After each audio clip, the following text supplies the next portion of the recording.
What a game.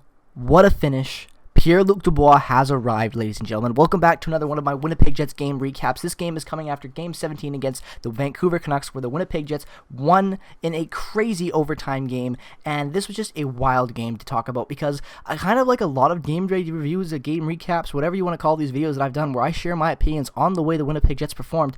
This was, again, a horrible start by the Winnipeg Jets going into the first and second period. Going in early to the first period, Forbort answers the bell for all of that horrible commotion, random play that happened with Niels Hoglander in the last game at the end of the game.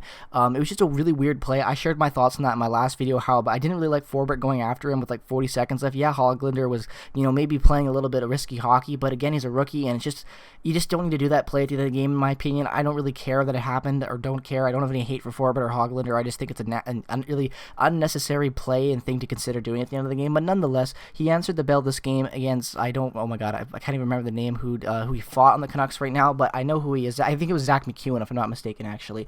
And Zach McEwen just destroyed him in that fight. Forbort's not really a fighter, but good for him on answering the bell and center ice and just getting it out of the way earlier. And Forbort, talking about him, I've talked a lot about how Forbort has been one of the best players for the Jets and one of the most underrated guys for the Jets, and probably a defender in the Northern Division. But this was one of his worst games of the season, in my opinion. He just did not look very stable. He looked shaky at a lot of times, didn't make any good passes, wasn't really jumping in on the rush, and when he did, he was invisible and just turned the puck over. He pinched a little too much, and he just didn't have a very overall good game. But again, going into the way this whole team played in the first and second period, the Canucks just dominated them in all areas of the boards. The Jets just looked completely flat-footed in a lot of the first period, and while that changed a little bit at the end of the second, for most of the first and second, I would say they looked completely flat-footed. Although, like I said, and that's a very weird thing to say, because when I tell you this stat here, and how, in my opinion, just with the eye test, although, in my opinion, the first line played pretty good hockey today, and when I say pretty good hockey, I mean pretty good damn hockey. Pierre-Luc Dubois having a 3-point game, 2 goals, 1 assist, Mark Scheifele having 1 goal, 2 assists, and Blake Wheeler getting 3 assists for a 9-point night coming out of that first line, which is absolutely insane to think about. But at times in that first and second period, they just did not look very consistent. Though they were able to draw in a lot of offensive opportunities when they were able to control the puck in the Canucks zone, for most of the game, I just did not feel like they had a very good, you didn't have their feet under them, I felt like. And like I said, with the whole team looking very flat-footed in the first and second period. But again, that's just my thought, because going into the third, they completely turned on the gas and looked a lot better. And obviously, they played better hockey. As I said, 9 points is a very, very high number for 3 players to get. 3-point game for 3 players is exceptionally rare in today's NHL at sometimes, and it was just a very dominant performance by all 3 of those players. But nonetheless, not only was it a dominant performance by those 3 players once they got their shit together and started rolling out very good, consistent hockey, Neil Pionk is on a 4-game point streak with 2 goals and 3 assists in the last 4 games, which is very, very promising to see. I made a video talking about when Neil Pionk could look like going into the offseason as an RFA and how much money he could command, and he's just looking more and more poised in every game so far since I've made that video, and honestly this entire season. He's looked very, very poised, looks much more defensively responsible, and just showing how the Jets really did, in my opinion, fleece the Rangers on that trade, because Jacob Trouba has just not been what the Rangers are paying him now that money for, and the fact that we got Pionk, and if it was just a 1-for-1 swap for Pionk and Trouba at this point, I think the Jets still win this trade. But the fact that they got back there first and were able to select Ville Heinola just adds more salt in the wound if you're the Rangers, in my opinion, because you're just paying Trouba to be basically a very decent top 4 two-way defender at this point in what he's been with the Rangers, and he's not looking like he's getting any better, so that contract is just going to look worse and worse as time goes on. And it's ironic how Josh Morrissey got a pretty good payday for a long-term contract, and Jacob Trouba gets traded and gets a very nice large long-term contract with the Rangers, and both the guys just haven't looked the same since leaving and not playing with each other. So it just kind of shows how much they complement their game, and how investing long-term money into young defensemen might not be the best future at times, depending on when they play and how they play throughout your lineup, and just not on one pairing. But nonetheless, moving away from that, talking more about this game, I thought, like I said, Neil Pionk played great in that first line, although the entire team looking sluggish at a lot of times, they were able to turn on the gas and play when it mattered and win the game. Although, in my opinion, and as a Canucks fan, as they were my second favorite team and a team I've rooted for my entire life up until the Jets returned to Winnipeg, I just gotta say, they deserve to win this game. They played a fantastic game of hockey. They really forechecked well, and they really were able to keep the Jets out into the corners of the boards, especially in their zone. The third line was almost invisible, in my opinion, because of how well the Canucks were able to really forecheck against that third line, and they did a really good job. In the last game, a lot of my friends who I watched the game with that were Canucks fans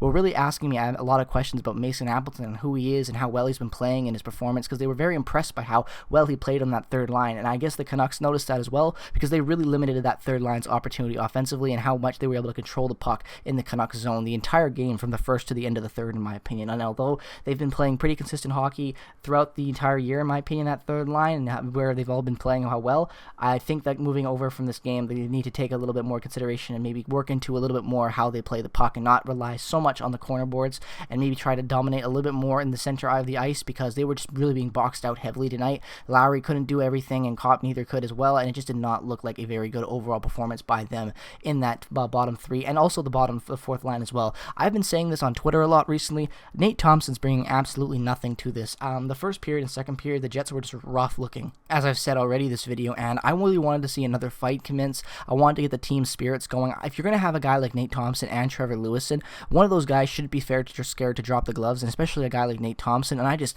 want to see more from him if he's going to be commanding a roster spot over guys like David Gustafsson, Jansen Harkins, Christian Vesalainen, and all these young players trying to push the roster and make the team better. If he's going to get more playing time and get a roster spot and play over those guys, he's got to do things that those guys aren't going to do as well, and that's fighting. And in my opinion, if we're going to have a physical game like this where the Jets were just being bodied out in the first and second period, have a guy go in and play a little physical and drop the gloves with somebody, especially with Zach McEwen dominating that fight against Forbert. Try to get the morale up a little bit more on the bench and play a little physical. But that's just my opinion. That's just the thought. If Nate Thompson's going to consistently draw into the lineup, he's got to, in my opinion, be a much, much better player overall when you're just talking about how consistent he needs to be and what he needs to do to earn that playing time, in my opinion. But moving on from that, I also want to talk about, in my opinion, which is one of the most best players in the league right now, and that is Mark Scheifele. Mark Scheifele extends his point game streak to 10 games tonight, and in those 10 games, he's put up 7 goals, 10 assists for 17 points in 10 games. Absolutely killing it so far in the last 10 games, and overall in this entire season. Although Mark Scheifele and Blake Wheeler have been heavy criticism, including myself,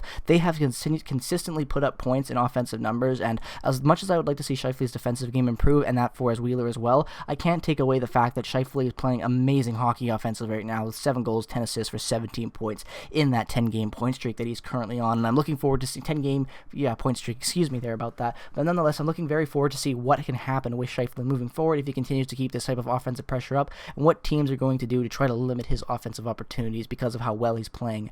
And in my opinion, I think Scheifele could be one of the best players in the league right now, and especially with the Canadian division, how much he's been dominant against so many teams. He's just played very good hockey recently, and like I said, most of this entire season, he's been playing pretty good offensive hockey, and I think that he's going to have one of the best years he's had, even in a limited amount of games in this COVID-shortened season. But nonetheless, as I've been saying this entire game, although the Jets did look very shaky in the first and the second, with a lot of different players not playing the best and a lot of limited opportunities because of how well the Canucks were able to forecheck and win battles in the corners and just be able to block the lanes and take up a lot of the puck movement and take up a lot of passes that the Jets were making into the neutral zone. The Jets somehow in the third period came out with a firecracker lit out of their ass, and they looked very, very, very good. They looked like the Winnipeg Jets team that played last game, in my opinion, where there were those long stretches, about 7 to 6 minutes, where there was not a whistle. They looked like that team with a lot of good puck possession. Blake Wheeler was just really able to find a lot of good lanes tonight, and that's exactly why Pierre-Luc Dubois was able to get that first goal. It was a great pass from Blake Wheeler to get his first as a Jet, and it was just a really exciting goal to see, and Pierre-Luc Dubois just played fantastic. And I've been one to really talk about recently about how it's been hard for me because I'm a huge Laine fan, and it's just been sucks to see Laine being as good as he's playing in Columbus. Same with Roslovic, and how that trade was looking, the return, what we got for Roslovic and whatnot. And I know it's so early to judge, and I'm not even getting close to saying that the Jets lost this trade. It was just hard because I wanted to see more from Pierre-Luc Dubois when all these other guys were just flourishing on this new team in Columbus. And hopefully this is just a great start for Pierre-Luc Dubois and with his career with the Jets. Hopefully he can continue this momentum and carry it into the next game. Obviously, actually fun stat right now, Pierre-Luc Dubois technically is a point per game player for the Winnipeg Jets after putting up these 3 points in this game, but nonetheless, he played an amazing game of hockey when he was actually able to get it going, the entire team get going, I should say, and it was just very, very fun to watch. And this game was just a very fun game to watch in the third period. And although the Canucks were able to tie it up late with that Elias Pettersson amazing shot, nonetheless, the Canucks did play, like I said, a fantastic game and probably should have won this game. Although they did give up the lead, they still played a fantastic brand of hockey. They just were not able to finish it because of the fact that Pierre-Luc Dubois just had an amazing performance as a Jet, his first real breakout performance as Winnipeg Jet, and what a game to have it in, especially in a game where they're trailing. The Jets didn't deserve to win this game, in my opinion. Nonetheless, I'm very, very happy that they did.